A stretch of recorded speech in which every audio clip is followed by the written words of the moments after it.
There was a time in many American schools when a wooden paddle was as much a part of the principal's office as the flag in the classroom. During the 1970s, corporal punishment remained an accepted form of discipline across much of the United States, viewed by many parents and educators as a practical way to maintain order, even as others questioned its place in modern education.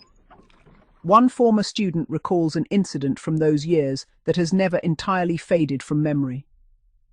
"It happened decades ago, yet I can still picture the classroom, the quiet that followed, and the unmistakable presence of the paddle resting in the teacher's desk drawer.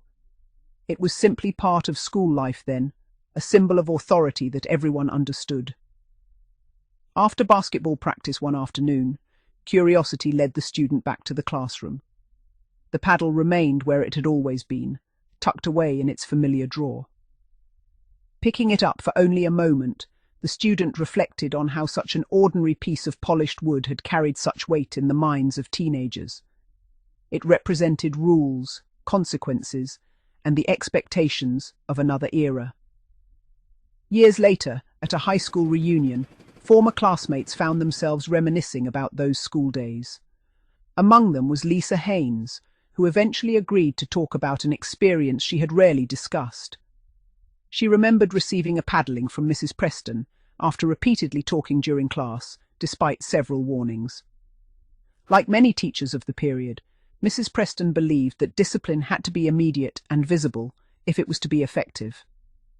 Lisa recalled feeling embarrassed more than anything else, especially knowing her classmates were aware of what had happened.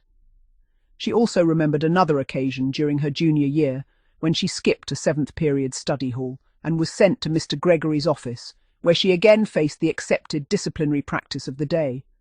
Looking back, she described both incidents as unpleasant memories rather than defining moments of her school years. One classroom episode remained especially memorable. Lisa Haynes and Cindy Doty were carrying on a conversation and passing notes, while Mrs. Preston attempted to teach the lesson. Despite repeated reminders to pay attention, the chatter continued until Mrs. Preston finally enforced the classroom rules in the manner commonly accepted in many American schools at the time. Whether such discipline truly changed behavior is difficult to measure after so many years.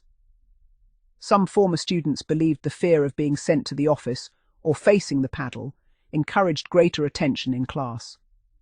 Others remembered only the embarrassment, arguing that better methods of classroom management eventually replaced physical punishment. The broader effect on the classroom was equally open to interpretation. Supporters of corporal punishment believed that a visible consequence reminded the entire class to respect the teacher and focus on their studies. Critics, however, questioned whether fear produced genuine learning or merely temporary compliance.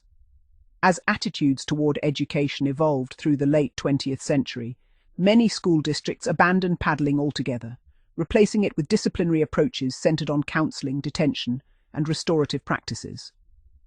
What was once considered routine gradually became a subject of debate and eventually a chapter in educational history. Today, memories of the paddle remain part of the story of American schools in the 1970s, a reminder of how dramatically ideas about discipline, authority, and the role of educators have changed over the decades.